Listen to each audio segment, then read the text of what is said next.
Get your ass! You will not laugh. You will not cry. You will learn by the numbers. I will teach you. Now get up! Okay.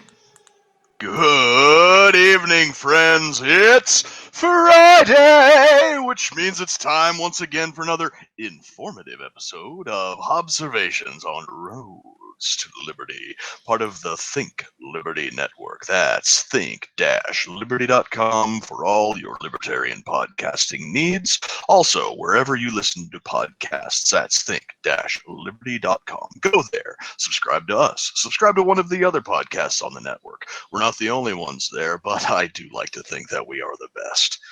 Tonight, we got a very special guest, someone who is going to break us out of the cycle of big tech is fucking dumb that we've been in for the last couple of months.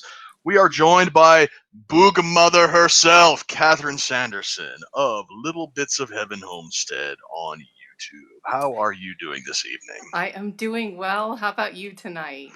Oh, I feel like shit, and we had those technical difficulties at the beginning, but everything is A-okay, and we're just gonna keep on trucking. I'm telling you, that's totally on par with me in technology.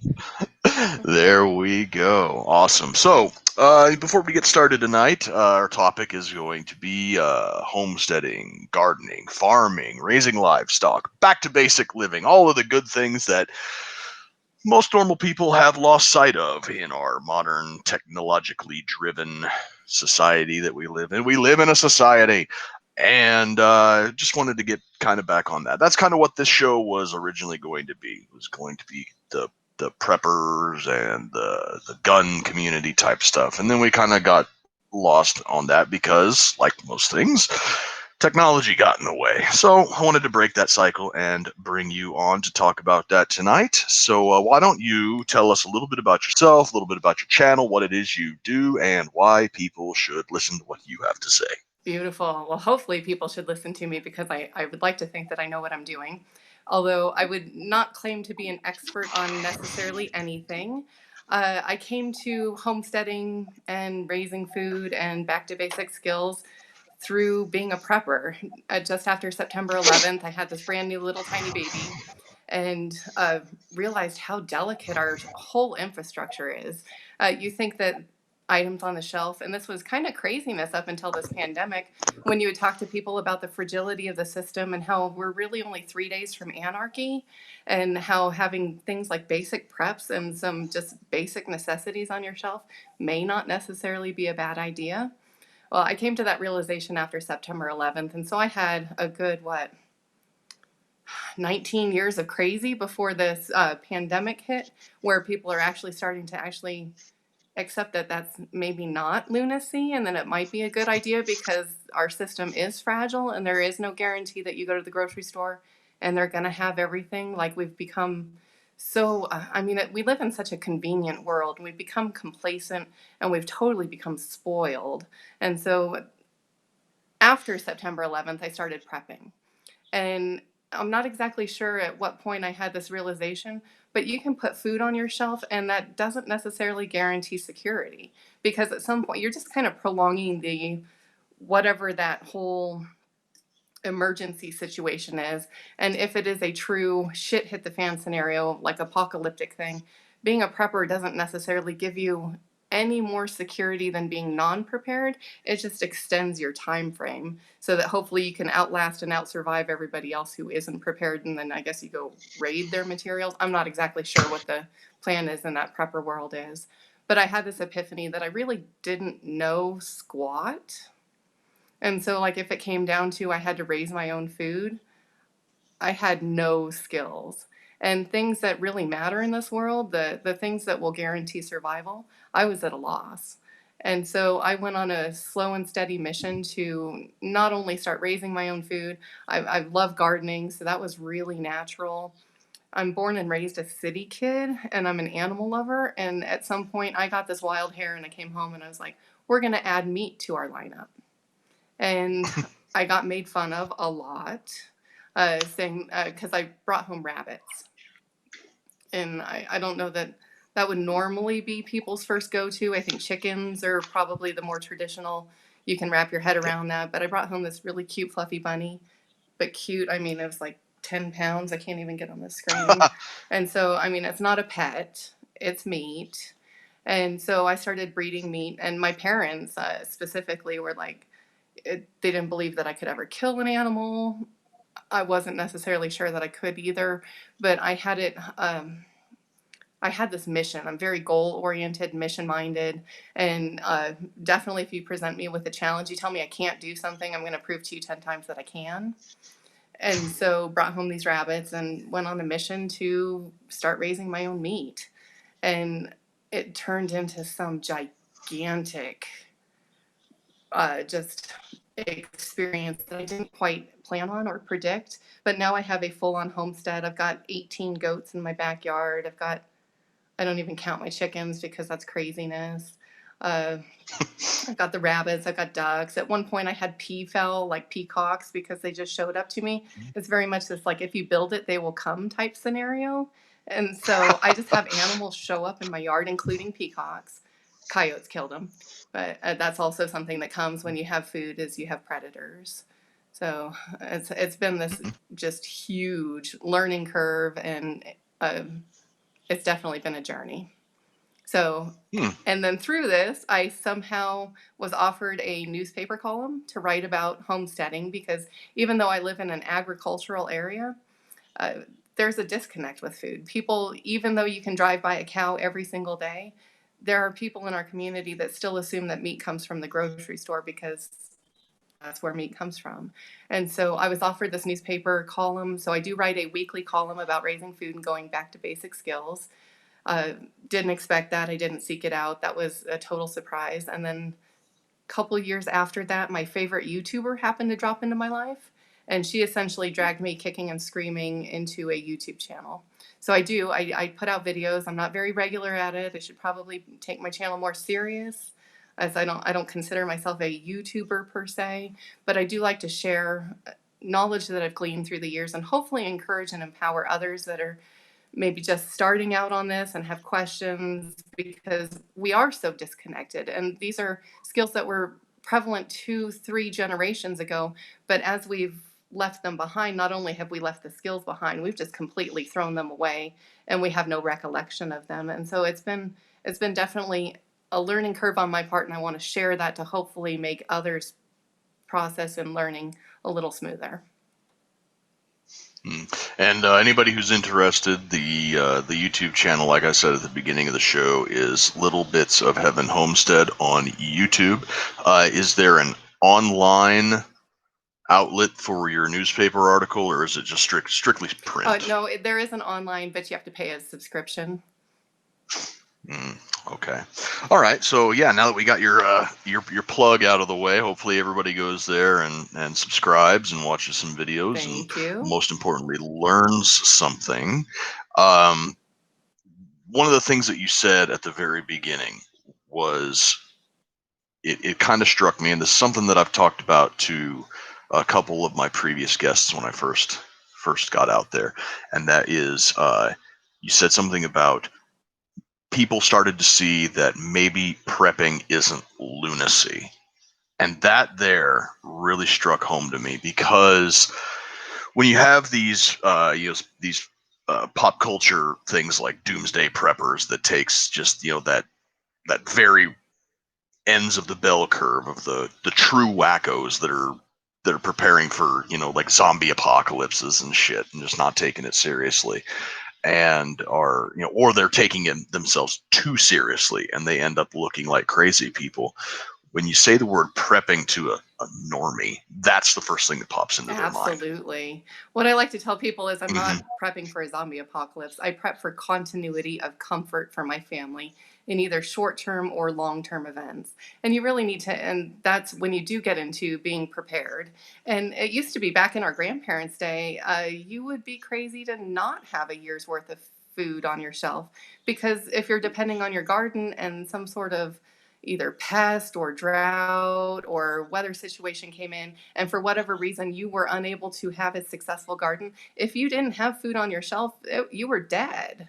And so it wasn't lunacy back then, it's not lunacy now. And it's very Hmm. biblical to provide continuity of comfort for your family, and to ensure that you yourself are not jeopardizing your family through living in the moment and not putting away. I mean, we're supposed to put away stores. Yeah, that's a very good point.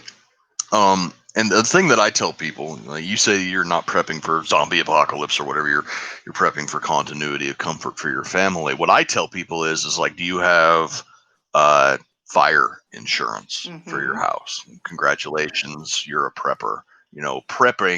Prepping isn't, storing away an army's worth of beans and bullets and ready to take on the world. Prepping is just recognizing that risk exists in the world and you are doing what you can to mitigate that risk in your life and your family's life. And when you make that connection, that things like like insurance and maybe having a can of gas for an emergency situation in your shed are, that's prepping. It's very low level prepping, but Oh, it's you still can prepping. reference that all day long. Retirement accounts.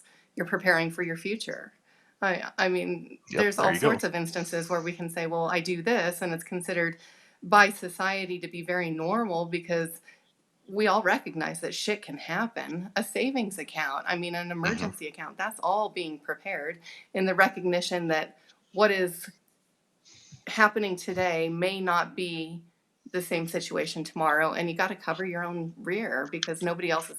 If as a prepper and a homesteader, I got to tell you that I will beat the drum of personal responsibility all day long. You are responsible for you. You are responsible for your family. You are responsible for your financial situation. You are responsible for your health. And if you're not willing to take that Hmm. on and take care of yourself, you cannot expect anybody else to swoop in and be your savior. Period. Yeah, yeah, absolutely the truth. There's a meme that I've seen pop up quite often lately, and it's a picture. On top is a picture of like a little suburban cul-de-sac, very nice houses, white picket fences and whatnot. And the bottom picture is guys, I think it's like in the Balkans in the 90s, hiding behind a tank shooting at somebody. And the top picture is labeled, "This is an anomaly." And the bottom picture with the war is, "This is the normal state of the world." People, especially in America and the Western world, are so insulated from what the human experience has been throughout the majority of human history that life is a struggle. It's not, and by struggle I don't mean in the modern day reference that they didn't have whipped cream at Starbucks this morning. That's not a struggle, that's a comfort. Life is a struggle where families used to be like, the parents would have 10, 12 kids because 8 or 9 of them would end up dying, and those 3 kids were expected to to be the ones that would take care of you in your old age. And life expectancy was cut short. People say like, oh, life expectancy in the 1800s was 35 years old. Now that's because the infant mortality rate was so low. It's like if you got past the first 10 years of your life, then you were pretty much golden. And most people back then lived to be about what they are today. I mean, I really like the old Revolutionary War stories, Sam Whitmore. If you guys have never heard of him, yeah, you got to go check that out. That's like primo stuff right there. But I'm getting off into the weeds on something completely different. So you said at the beginning that you were raised a Yes. city kid, and now you're out. I'm assuming someplace like away from a city. You've got your homestead in, where you at? No, yeah, If I'm you don't in mind. I mean, Southwest if New you. Mexico. Yeah, I don't really have any secrets. I'm very out there. I'm very public. Like I said, I've got newspaper and my YouTube channel. So I am high mountain desert, and so I'm raising food in some unique conditions. Not necessarily unique that in that nobody else is doing this, but I follow a lot of homesteading YouTube channels, and they're all seems to be back east, and they've got this abundance of water and things like actual dirt or soil, and I don't have any of that, and so I'm fighting an uphill battle all the way, being in a desert environment. In fact, just 3 weeks ago or so, we tapped into a secure water supply. But I've been on my property for 15 years, and been living on low to no water. So not only am I raising food in desert conditions, I'm doing so with almost no water supply. And so that's been an added adventure. And so now I'm having to adjust to life with water. And so that's kind of, it's a good problem to have. But yeah, these are all first world problems. And I'm sure that there are so many people across the world that would love to say, I've struggled with low to no water, but I had water. And so we are so Mhm. incredibly blessed and so insulated and so spoiled. It's been eye opening to step into the homesteading lifestyle and take on not only the raising of food, but I mean it's the whole process, the whole circle of life from birth to death. And so there's a lot of appreciation involved, things that we take for granted when you just take something off of a grocery store shelf. Yeah, absolutely. So let's talk about a little bit about you said that that 9/11 was kind of the catalyst for you to exfil the city and get into the lifestyle that you're doing right now. And this pandemic is kind of that whole come to Jesus moment for this current generation. 9/11. It's hard to believe 9/11 was Right. 19 years ago. Yeah, it's geez. There's kids that weren't even born that are in Afghanistan right now, still having to deal with the consequences of that nonsense. But but yeah, so that was your catalyst to get out of the city and get back to basics because you figured that what we have might not be around here tomorrow. And pandemic is a lot of people's today, even though I don't particularly take it that seriously. I think it's all a Yeah, bunch of I've got my bullshit. views on the But virus itself. The virus itself that's doesn't scare me, but what does concern me is civil unrest. And as I watch grocery store shelves empty out and people panic, and it wasn't necessarily the fact that there is this virus out there, because, to be honest, we're all going to die, and we're all going to die of something, and mhm. that doesn't concern me in the least. But people's response to this has very much concerned me. Yep, absolutely. That I think you've just hit the nail squarely on the head. That it's not the virus itself; it's that people are going a little bit overboard as far as as their reaction to it.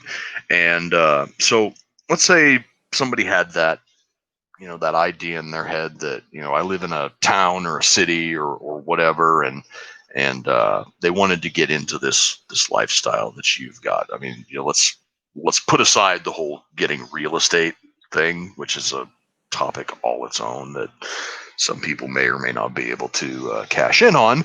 Well, let's just say that you've got a little bit of property set aside away from people, and let's take your personal experience where you got this high desert parcel of land or whatever. What kind of infrastructure did you have? What kind of infrastructure did you need? And just like how did it kind of coalesce into what you've Okay, got that's going a on right great now? question. So I bought an existing home, and we are on acreage. I wasn't necessarily looking to homestead at the time that we moved here. I was a prepper at the time, and my realization that our preps were limited came years after we actually moved to this location.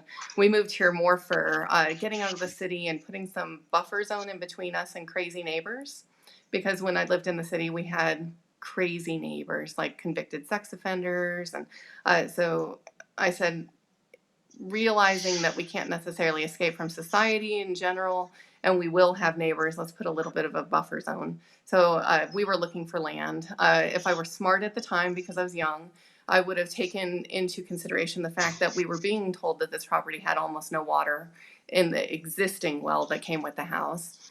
But my rebel spirit and my adventureness took it as a challenge, and I actually have appreciated living with low to no water over the last 15 years. But if you're looking at buying a property, don't go about it that way, because that is really stupid. You want a secure water supply. Look for things like easements, because that's important. But if you're looking to start a homestead, and whether you're living in an apartment or a small lot in a city, in a suburb, or you have land, my biggest suggestion would be go small.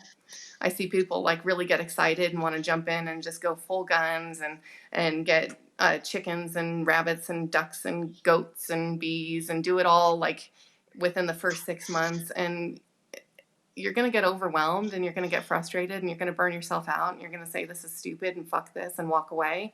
And you're not going to accomplish what you're set out to do. So make mini goals, do things like I'm going to add one livestock this year, because you're going to need to add infrastructure. When you have chickens, you're going to have a coop.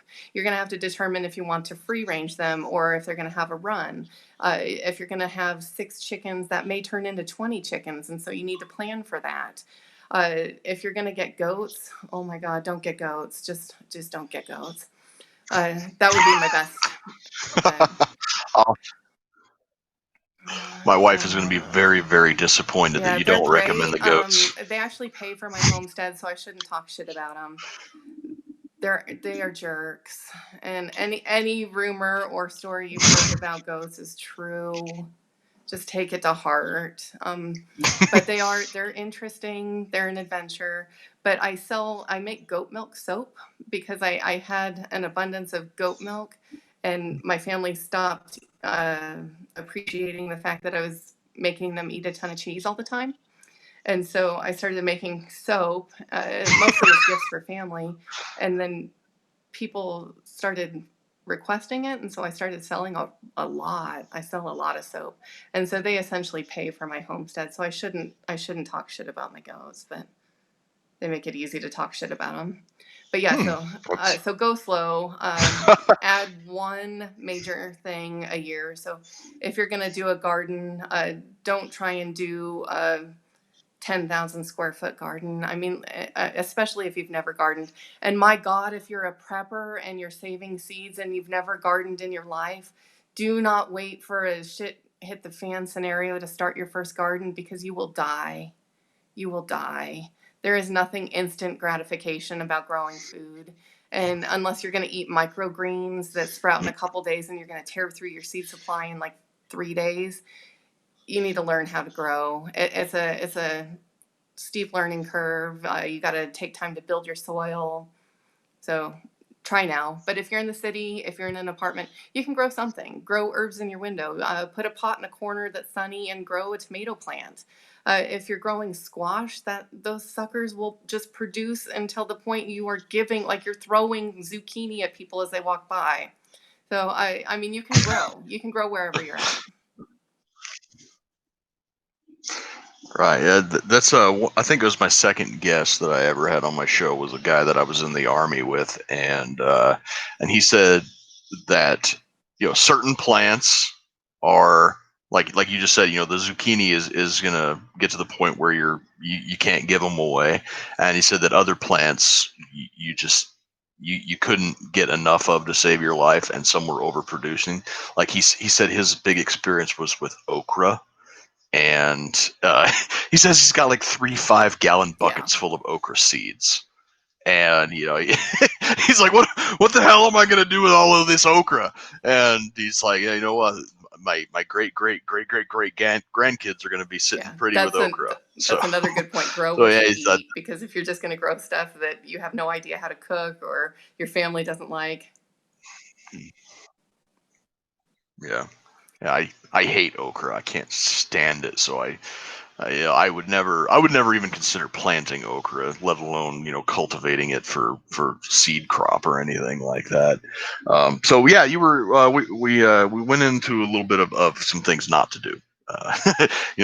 Don't wait for the end of the world to put in your long term preps. And you said, and we touched a little bit on infrastructure there. Like where you're at right now, you said you bought a ready-made home. You didn't have much of a well. Was there any type of infrastructure there for the things that you're doing? Like no raising livestock, no gardening. It was just basically a yes, yeah, house raw out on land. some acreage. So we don't even have a perimeter fence. And in fact, the first several years of my garden, I grew it at our business because we had land in town with a business that had a chain link fence around the perimeter, and we had a producing well that I wasn't concerned about running us out of water. And so I actually had to move my garden here after several years of homesteading. But no, as far as infrastructure, and that's another thing, is infrastructure is expensive. And I hate to burst bubbles. People think that they're going to jump into homesteading and do it to save money. And it's very probable and possible that you can if you are smart at resourcing. So I told you our first livestock was rabbits. And my husband was even more city than I am. I mean, he has built nothing throughout his life, killed nothing. This was so foreign to him, especially. And so I brought home this rabbit, and I was like, "We're gonna build a hutch." And so we went and sourced all new material, and our brand new rabbit hutch cost like almost $400, and it only housed 3 rabbits. And if you know anything about raising rabbits, you end up with a heck of a lot more than 3 rabbits. And so you need to have plans in place on how to handle that. So we knew that there was going to be an ever expanding rabbit village. And I knew that $400 a hutch was unsustainable. So our next hutches, we started sourcing, we broke down pallet wood and made it out of pallets. And so now our hutches are running about $40, including things like hardware and the wire. So it became a lot more sustainable, but there was a learning curve to that too. Is we had to realize that it was expensive on the front end, and then figure out ways to go about it in a much more fiscally responsible way. I would say that a 10% cost from initial to where you are now is something to be proud of. That's the type of overhead reduction that most savvy CEOs can only dream of. It's definitely you learn and go, well, damn, I'm not going to do that one again, and so you get a little smarter the next time. Yeah, that's and that's one of the reasons why I wanted to do, not just this episode but the show in general, is that there's some people out there that this sort of stuff is old hat for, and then there's some people out there that are just really, rip roaring and enthusiastic to get into it.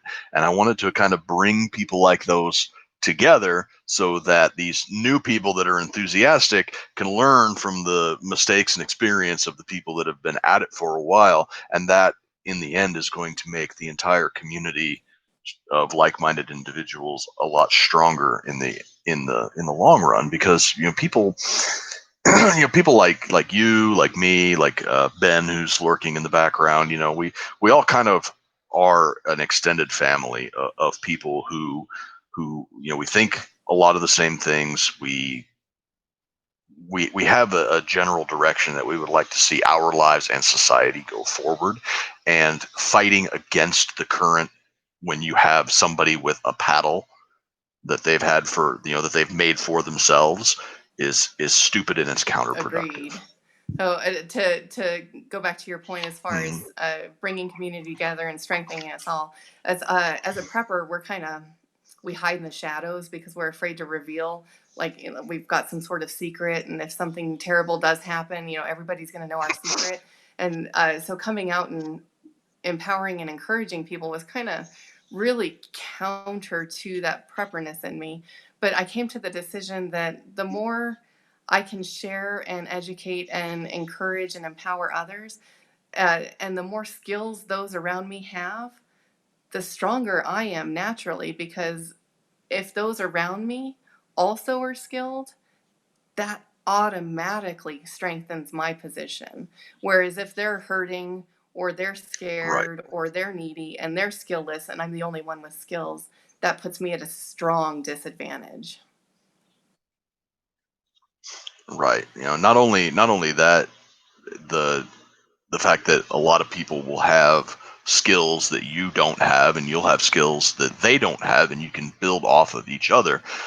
But that first mentality that a lot of preppers have of I've got mine and I've got to keep it a secret, it really ends up hurting them in the long run, because if we can share these skills of self-sustainability and how to look after ourselves with those around us, it decreases the chance that in some type of catastrophic civil breakdown, that those people that would have been raiders coming to take your shit, now they've got their own shit that they that they can live off of their own, and they're not going to have to go around and take your shit and anybody else's shit.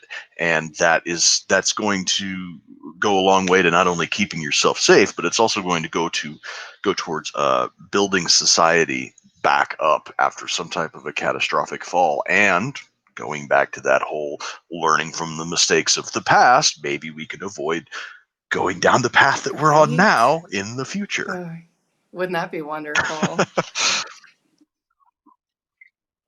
It sure would. I would like to avoid any type of large scale civil collapse. At this point, I kind of see it as inevitable. I don't like the fact that I say that sort of thing, Yeah. but it is what it Sadly, I think is, a lot of us see it unfortunately. coming down the pipeline. And I know I've had people comment like, "Well, as a prepper, isn't this what you wanted?" And I'm like, "No, this is the opposite of what a prepper wants. Mm, This is what we prep. I mean, this is our fear that we're prepping against. If we this is societal collapse and civil unrest is like a nightmare, but you do prep in the possibility for it in order to get peace of mind, and so that if we do find ourselves in that situation, you are not the one that is being a victim and helpless. But yeah, we definitely don't want it to happen. And to go back to a previous point too about building community and society, and no man is an island, and that's something I think preppers go into too, is I'm going to survive this on my own. And I don't know if there's some grandiose vision of becoming a mountain man or being the only one surviving in your neighborhood, but honestly, you don't want that either, because you can't do it all, you can't have it all, you can't be it all. You can't be security 24/7 and raise a garden and feed yourself. And I mean, you need a community, and I hate that. In order to be self-sufficient, you need others. There is no such thing as hmm self-sufficiency, and I hate to burst anybody's bubble. It takes us all. Right. Yeah. It is very counterproductive that a lot of people who get into the prepper mentality see themselves as a bit of an island, where they have this romanticized vision of themselves, decking themselves out in camouflage and grabbing their rifle and running off in the woods and fighting off the UN blue helmets and being that guy that I mean, the original Red Dawn was a fantastic movie, but the likelihood of something like that happening is not so great. um but yeah, Yes. let's kind of circle back around and go back to kind of what we were talking about, or you just throw a comment out there if you want, about how the pandemic is a lot of people's incentive to get into this, and 9/11 was yours. What is your thoughts on the public at large needing some kind of catastrophic event to prod them into this direction? I know from personal experience that 9/11 was a big thing for me too. I was shit. I think I was a sophomore or junior in high school when that happened, and I kind of started taking things a little more seriously. And then I joined the army, and all that stuff was taken care of for me. But yeah, the prospect of society collapsing it's never Right. not there, or not necessarily society collapsing, but like where I live in Nebraska, tornadoes are, and always there. Somebody in California has to deal with wildfires and earthquakes. Somebody on in Alabama or Florida has to deal with hurricanes. So the threat of even short-term societal breakdown, like we saw at Hurricane Katrina, or in Puerto Rico during Hurricane Maria, or in Haiti when they had that earthquake back in like 2009, 2010, or whatever. Some of these collapses can last for a very, very, very long time, and they can happen even in the most highly developed first world country in the world. So what would you say to somebody who's just kind of watching this right now and saying, oh, that'll never happen to Right. me. It's what I would say is, yes, it can. It probably will, and don't wait for it to happen Right. Well, to get your normalcy shit bias together. is a real thing.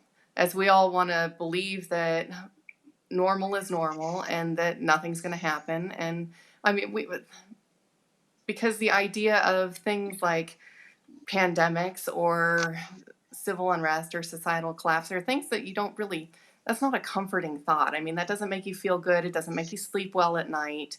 And so these are things that we would really like to stick our head in the sand and pretend like they're not going to happen.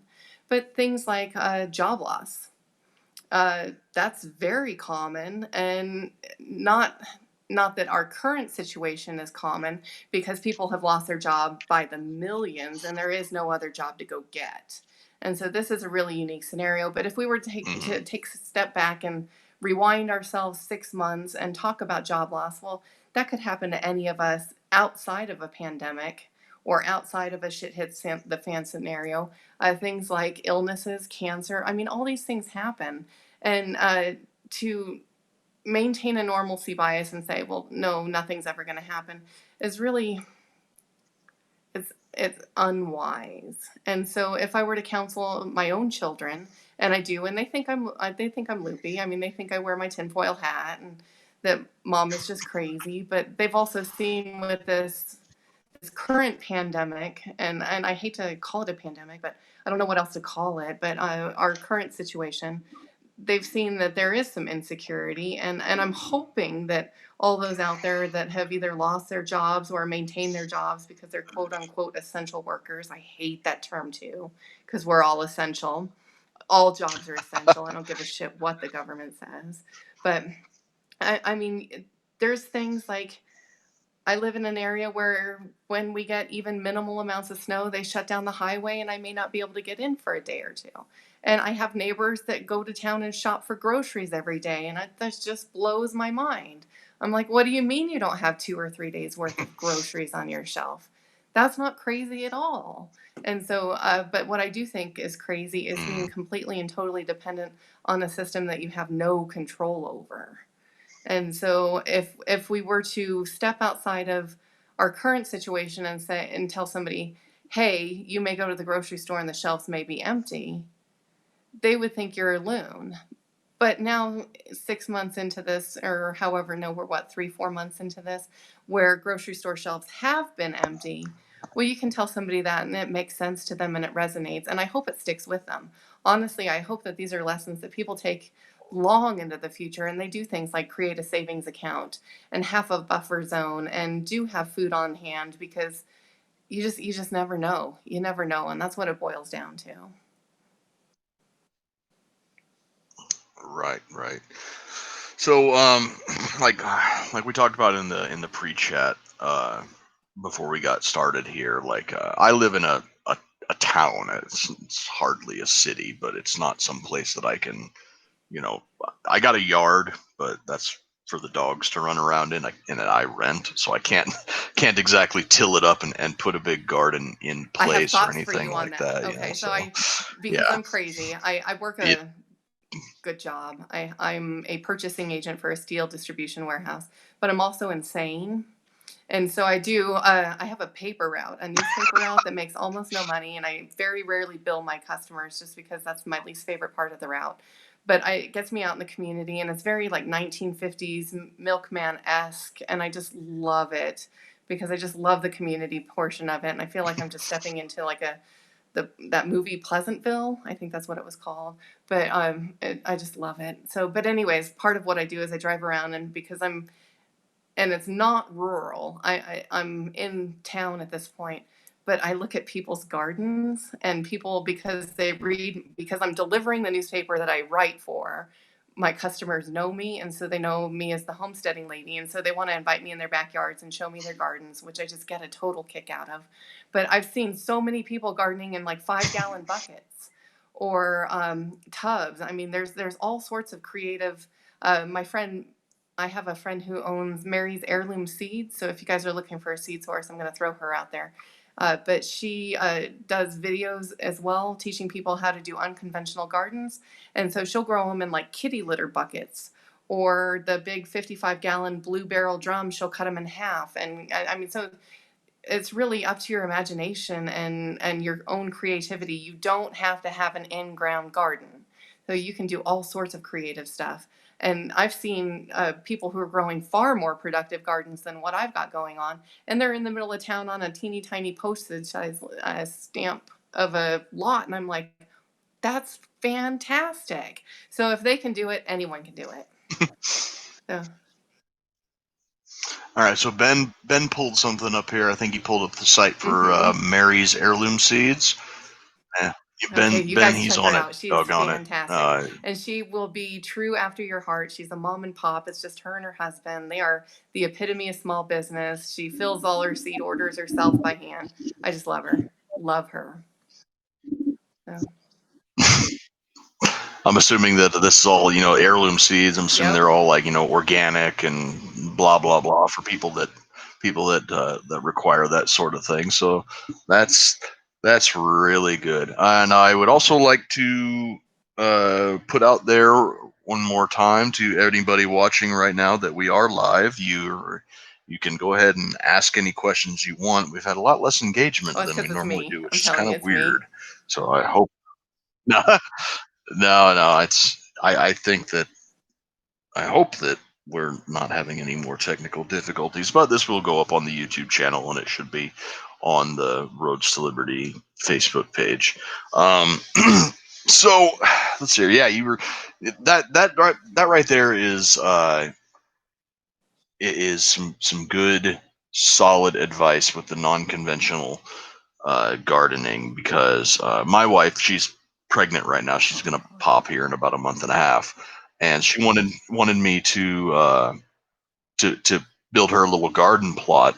And I'm sitting here looking at my yard, and I had some ideas. And like you were saying with your rabbit hutch, I was kind of sourcing lumber and everything, to kind of get some stuff up off of the ground and everything. I'm just like, wow, with all the shit we got to buy with the baby coming on the way, I can't really go out there and be buying like 6x6 lumber and putting everything together like that. So the 5-gallon buckets, those are cheap. Um, Kitty litter containers, those yellow square tidy cat thing, we got a bunch of those. We could use the blue barrel 55-gallon drums. I've seen them around. I don't know exactly where I would get one, but I'm sure that if I asked, I could find some. So, any other like money saving tips for people out there that I have a decent sized backyard. Uh, Anything else Well, that you'd have I for know people that I like said this me? earlier. We sourced our wood for not our first rabbit hutch, but our ones after that from pallet wood. If you are sourcing pallets, you need to know that there Mm-hmm. is a stamp on pallets. They are either heat treated or chemical treated, and especially if you're going to be raising livestock or planting food in it, you want to avoid the chemical treated. The chemical is stamped UT. Avoid that. You want to go with the HT. I'm in the steel business, and we get pallets of sheet metal. And so if you have a local steel business, go ask them for their sheet metal pallets, because they're going to be like 8 foot long, and they're usually brand new 2x4s or 4x4s. And so, but what you save in cost, you do pay for in labor. So pallets are not necessarily easy to break down. Mm-hmm. So you've got to you're either trading your time and energy, or you're paying dollars for it. And so that's pretty applicable across the board, that if you're going to be scrapping and resourceful, that you're going to spend your time and your energy in place of money. But also on the steel sourcing, that's where we get our pallets, but that's also we sell roofing panels. And usually when you buy roofing panels, being the steel company, we have to pay for a cover sheet. And so what that is it's exactly like the roofing panels that are underneath, but it's damaged to some degree. So they've got scuff marks, and what they do is they put the banding. So they'll put the dunnage, the board underneath, and put the banding over the top. And so that way it's a protection layer. And so frequently you can go to your steel distribution warehouses and ask them for their cover sheets, and you're still going to pay for them because the steel business does pay for them, but you're going to get a greatly reduced rate. I think that we pay like $20 a sheet or something like that. You could get some decent deals in that regard as well. So, Hey, Hobbs, can you hear me? Yeah. So apparently the technical difficulty Yes, sir. continued Yes, sir. and the comments didn't push through. So I put some over in host chat, but I'll just chime up. Question for Kathryn: being in New Mexico, if you thought about Earthships or connecting with their movement? Oh, my friend Julie, and she's check her out too. She's my YouTuber that drug me into YouTube kicking and screaming, but she's Dirt Patch Heaven. And she's actually gone, she did a whole tour of the southern US where she went and looked at alternative build homes, and she checked out some Earthships. They are fantastic. And I think that if I were to ever build a home or move, that I might explore that. I actually live in an alternative build home. My home is built out of something called insulated concrete forms. And so it's kind of, sort of a similar philosophy, being that you've got a really thick wall that, so mine are concrete. Mine are 8 to 10 inches of concrete. And then either side have some sort of styrofoam forms that the concrete was poured into. So it's really efficient as far as retaining heat and keeping cool. And in fact, I don't have an air conditioner on my house, even though I do live in the desert. We have an evaporative cooler, which is essentially it's a pad that gets wet, and then water gets drawn, or air gets drawn through this wet pad, which then cools the house. But yeah, so my house is actually kind of unique and tricky in that it is an alternative build home with a very similar type philosophy on the Earthships, being the real thick walls. But no, I have not explored Earthships. I would love to go check them out. And most Earthships, and this was something that speaks to my heart as well, they've got some sort of like greenhouse or atrium or something off of, usually it's the south facing side, in order to maximize the solar gains as far as passive solar. And so they're growing actual gardens inside their homes, which is really neat. So, but no, not something I've explored. I would love to, though. Did you see the other comments there, Hobbs? Did you look at those? Oh. I only see else two. Echoed the goats comment. Goats are cool, but they eat and destroy everything: car bodies, siding on houses, everything. Then another person: got my pallet wood with a plastic liner for my raised beds. Good way to get around the toxic treatments. Smart. Yeah. So for people who might have just heard you go on about the Earthships and whatever, is that like a class of house, or is that like a movement or an organization, or what does that mean to people who don't know? Expert on it. I think a lot of times they'll build them into a hillside, which is really kind of tricky. I would love to do that, so that way. Yeah, sort of. Like a hobbit and those hole? that aren't building into hillsides, they'll use things like tires and fill them, and so they're like these really thick earthen walls, and that it helps temperature regulate. Okay, that sounds cool. That's exactly how I think I would want to, if I ever got around to getting my own property and building my own house. To me, it doesn't make a whole lot of sense to build a traditional house and then have to deal with things like insulation and then like central heating and cooling and whatnot, when you could build partially in the ground or cover with earth and use that as insulation. The big bugaboo that a lot of people have with stuff like that is aesthetics, and it's like, well, aesthetics are entirely subjective. That's up to your own personal interpretation, and frankly, if I'm saving $100, $200, $300 a month on electricity because I don't have to run an air conditioner during the summer, what you think about the way my house looks, you can agree. pretty much and go plus, pound who sand. wouldn't want to live in a hobbit house? How fucking cool would that be? that right there is, I'm sold. That look in the Lord of the Rings movies, they were super comfy I'd live in looking. one. Very cozy. I would too. Do we have any other questions, Ben? No, there weren't any more questions on there. All right, and I haven't had any over in my watch party thing either. So, well, we're coming up on an hour right now, so that's about where we normally like to kind of kick things off at. Why don't you plug yourself again? Any other businesses, YouTube channels, anything else that you want to plug, Very and terrible. I'm leave us with terrible at some self parting promotion, thoughts. and really all I've got going on as far as following me. I mean, I'm on my personal Facebook page way too much, but that's personal. So yeah, Little Bits of Heaven Homestead on YouTube. I do sort of kind of have a Facebook presence for Little Bits of Heaven Homestead. I'm terrible about it. I forget that it exists. I'm also on Instagram, but also terrible about it. So technology is not necessarily my best friend. I'm really trying to go back to basics and disconnect. So I do my best. But yeah, if you guys want to follow me on my Little Bits of Heaven Homestead, I do put out, my primary focus is how-tos. I'm not really into entertainment. I'm not like a reality TV where I'm vlogging and telling you all about my life.